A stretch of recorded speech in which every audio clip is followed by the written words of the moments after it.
Olá, hoje a gente vai mergulhar em algo que, olha, mexe com todo mundo. O desejo feminino hoje em dia, né? E como a psicanálise ajuda a gente a entender as voltas que isso dá. Exatamente, é bem por aí. Nossa, Isso, e é um caminho bem interessante, né? Pensar desde as pacientes histéricas lá de Freud, que não tinham como falar, então o corpo meio que gritava, né? Expressava desejos, frustrações. com sintomas físicos mesmo, né? Sim, sim. Até a mulher de hoje, que assim, muitas parecem ter conquistado tanta coisa, mas às vezes sentem um vazio, sabe? Meio presas numa rotina, numa funcionalidade. É aí que entra essa ideia das belas mortas. Belas mortas. É forte essa imagem. Mulheres que parecem, tipo, perfeitas por fora, super funcionais, admiráveis até, mas por dentro. Algo, algo se apagou. É essa questão que o livro levanta, né? Então, a nossa ideia aqui é tentar entender melhor essa dinâmica. Como essa busca por ser perfeita, eficiente, pode acabar sendo uma fuga do próprio desejo, e o que sobra do feminino quando a razão, o controle parece que domina tudo. Vamos pegar o fio da meada lá com Freud, mais de um século atrás. Ele deu ouvidos a mulheres que a sociedade simplesmente calava. Os sintomas delas, paralisias, cegueiras, desmaios, eram quase uma linguagem, né? Uma forma desesperada do corpo falar de um desejo que não tinha lugar. O feminino era visto quase como um problema, né? Um mistério. Um enigma, um escândalo, muitas vezes. E hoje, bom, a mulher conquistou muito espaço. Tem voz, carreira. Com certeza. Mas a pergunta que não quer calar e que essas fontes trazem é: será que o desejo acompanhou tudo isso? Ou será que ele só achou outras formas de ser silenciado? Sim. A obra da pessoa foca muito nisso, na mulher que ela descreve dentro da neurose obsessiva. É, a mulher boa demais. Exato. Aquela que organiza tudo, a profissional super eficiente, a mãe, a esposa que vive para atender as necessidades do outro, sempre se antecipando, controlando para nada sair do lugar, sabe?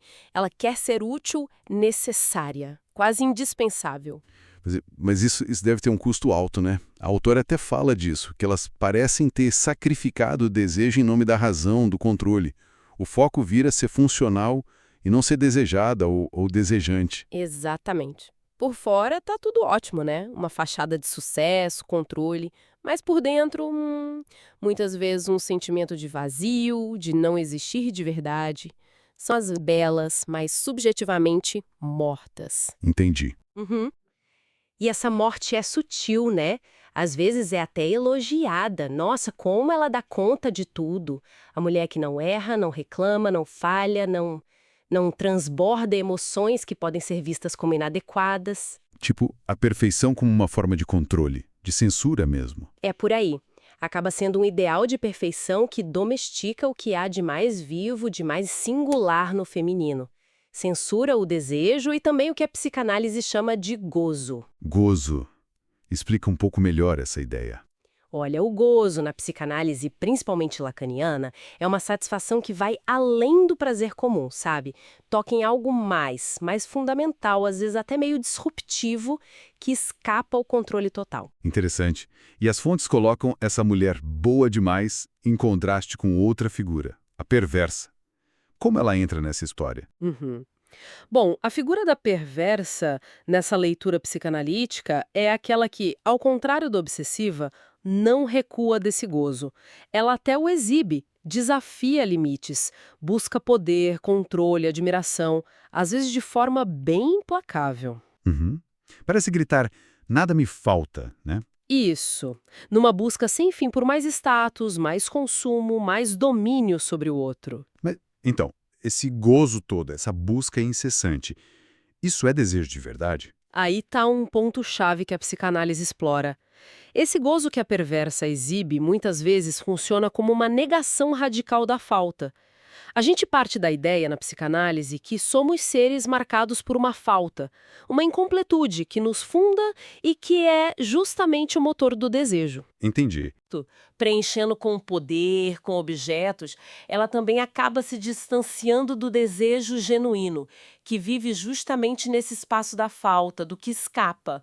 É mais sobre possuir, controlar, do que sobre desejar algo ou alguém que sempre escapa um pouco. Então, tanto a obsessiva, que recua do desejo, Isso. quanto a perversa, que o nega nesse excesso.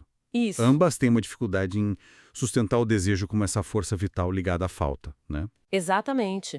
É uma dificuldade em bancar essa falta constitutiva. E pensando nas netas das histéricas de Freud, onde elas estão hoje?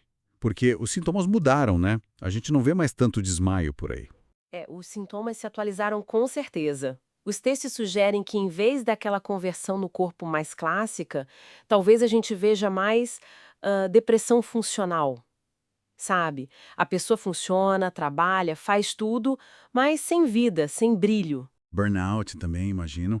Ansiedade crônica. Sim, burnout, ansiedade, ou mesmo aquelas vidas perfeitamente montadas para as redes sociais, né? Que escondem uma angústia imensa por trás.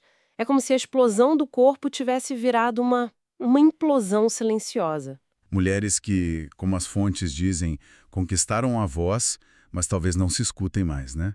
Têm presença no mundo, mas perderam a presença de si. É isso. O sintoma se adaptou. Não desmaiam, mas se esgotam, se deprimem, se anestesiam de outras formas. Então, o que essa análise toda sugere pra gente, olhando para essas fontes? Olha, o que fica muito forte é que o grande desafio para a mulher hoje talvez não seja só ter mais espaço ou ter voz, que é fundamental, claro, mas conseguir sustentar o próprio desejo, conseguir bancar essa falta que nos move, sem tentar preencher desesperadamente com ideais de perfeição, com funcionalidade excessiva ou com consumo. É como se o feminino que deseja, que escapa dessa lógica do controle e da função, ainda incomoda-se um pouco, né? Desorganizasse as coisas. Ainda parece causar um certo escândalo, talvez. Desorganiza a lógica estabelecida.